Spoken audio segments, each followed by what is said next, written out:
Children and the media. The media is everywhere. It seems like today everyone has not only a television, but a smartphone and a tablet as well. It's much harder to escape the influence of media today than it was 30 years ago when I was growing up. When I was growing up, we had the big boxy television in the living room that took a couple minutes to warm up. I played the original Nintendo, and I played Oregon Trail on that big boxy Apple computer at school. This is in stark contrast to what this next generation of children has access to, including my daughter. My 3-year-old already has a tablet, and I have a feeling that the conversation about a smartphone is going to come sooner rather than later. Anyone who plays a role in any child's life, whether it's a parent, an aunt, an uncle, a grandparent, a family friend, or even a mentor, needs to be aware of the effects that media can have on our children. With this increased access to media, these negative effects can be compounded, and we need to understand what these effects are and how we can best stop them. The first effect we will be discussing is obesity. Obesity has become a major health problem for children and adults alike across the country. Many pediatric researchers feel that the part of the increase in childhood obesity has something to do with the increased access to media.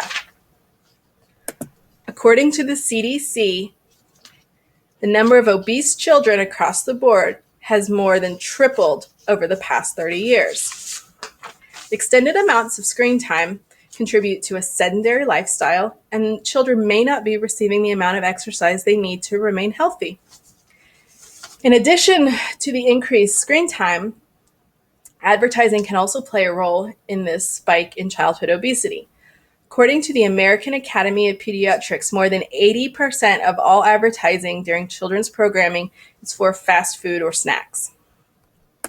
In addition, many advertisers use familiar characters in their marketing. And when children are faced with an eating decision, they're more likely to choose the unhealthy option because it includes a favorite character or it was shown during their favorite program. The biggest deterrent to obesity is simply maintaining an active lifestyle. All physicians and researchers can agree that two of the main things for a healthy child is exercise and sunshine. As an influential adult in any child's life, it's important that we set a healthy example as well. This includes remaining active and making those smart food choices. Also, keeping an eye on the amount of time your child spends in front of the TV or even watching television as a family can help reduce those numbers of obesity. And the next effect we're going to look at is violence. Violence, unfortunately, has become more and more prevalent across the country as the years move on. Violence is nothing new, and there are many drivers behind the increase in violence. Media is simply one of many. According to the American Academy of Child and Adolescent Psychiatry, the typical American child will view more than 200,000 violent acts and more than 16,000 murders on television before they turn 18. How does this translate to violence in the real world? Well, researchers think that from a very young age, children start to imitate what they see on TV, and they don't understand the difference between fiction and reality. In addition, children who witness extensive violence on television can become desensitized to this violence and lose both their empathy for both the victim and the victimizer. The question of video game violence is still a relatively new one. We don't have many answers, but the fact that children are able to act out violent acts instead of just watching them is something that's troubling to parents and researchers alike. So in the next few years, we should be able to get some results of studies and understand the effects and how we can best slow them down. The American Academy of Pediatrics suggests that physicians work with parents to become more media literate. This includes understanding the risks of exposing children to violence on TV and how to best discuss them when issues of violence come up. Understanding the television rating system will also help parents make decisions for their children and their programming. Understanding these ratings can help parents make the smart decisions on what they want their children to see. In addition, many TVs and cable systems offer locking systems so that parents can stop children from accessing channels that they may feel are inappropriate. One of the biggest ways we can help with the effects of violence is to simply talk to our children. We need to help them understand what appropriate conflict resolution is and let them ask those difficult questions and help to explain it in terms that they may understand. The final effect we're going to talk about today is self-esteem. This is one many people may not be as aware of. Self-esteem issues are beginning to be seen earlier and earlier in children.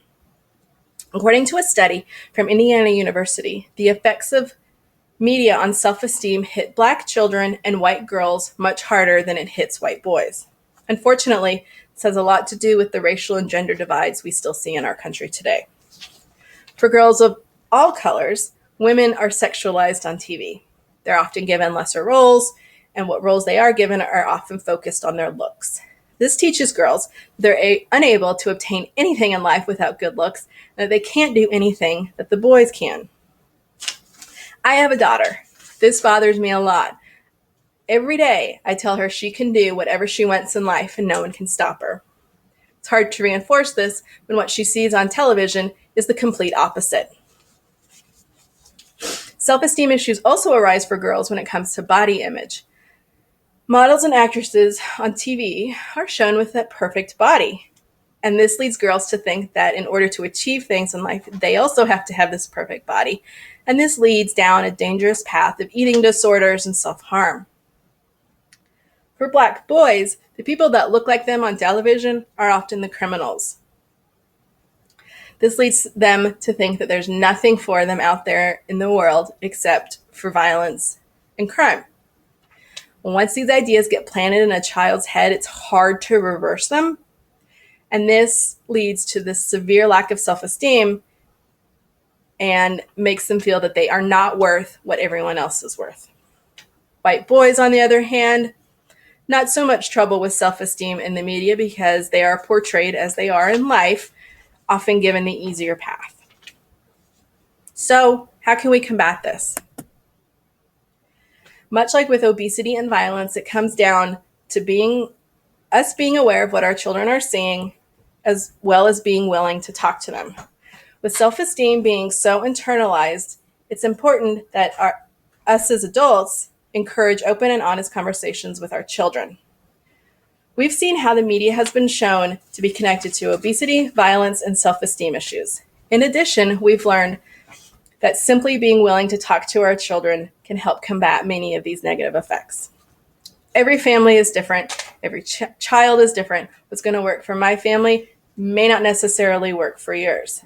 But I really believe that any adult, whether it's a parent, a grandparent, a friend, a sibling, a mentor, all we want for our children is for them to grow up to be healthy and happy. And in order to do that, we simply need to talk to them and be involved in their lives.